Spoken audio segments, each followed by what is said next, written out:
Government is seeking to swiftly reverse what it calls a historical wrong, accusing the previous People's National Movement administration of weaponizing corporate restructuring to systematically dismantle trade union power.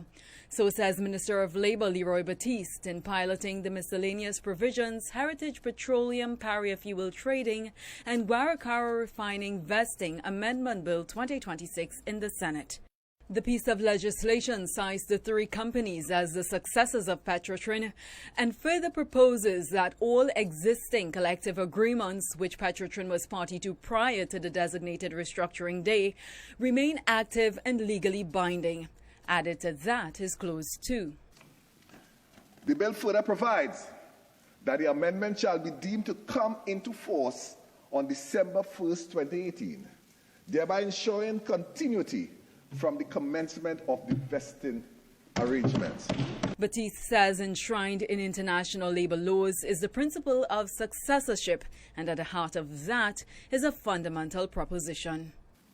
Workers should not lose their hard-earned collective bargaining rights merely because the legal identity of their employer changes.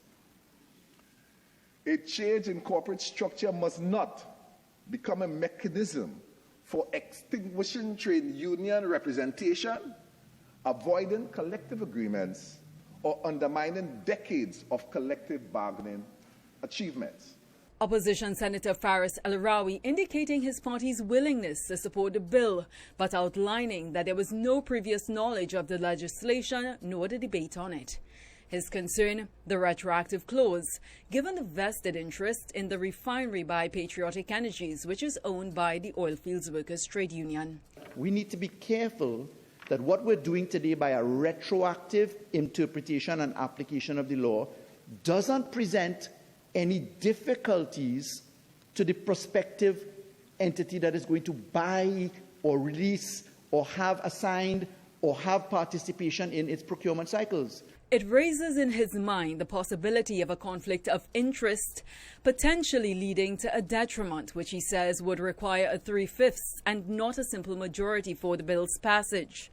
According to El-Arawi, a Court of Appeal ruling involving Caribbean Airlines already outlines the continuation of existing collective bargaining arrangements under successorship.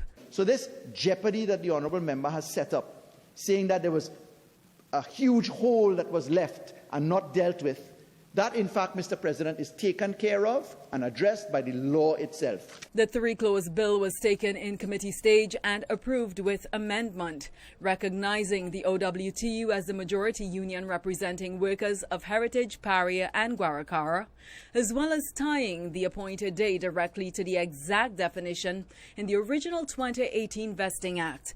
By doing this, December 1st, 2018 was locked in to prevent any grey areas pertaining to the transitional period.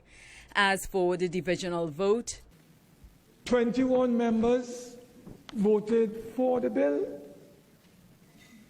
No member voted against the bill, and there were 9 abstentions. The abstentions came from the opposition bench. The bill was passed in the Senate and will now go to the lower house. Members of the OWTU were present in the Parliament's public gallery for the sitting. Alicia Boucher, TV6 News.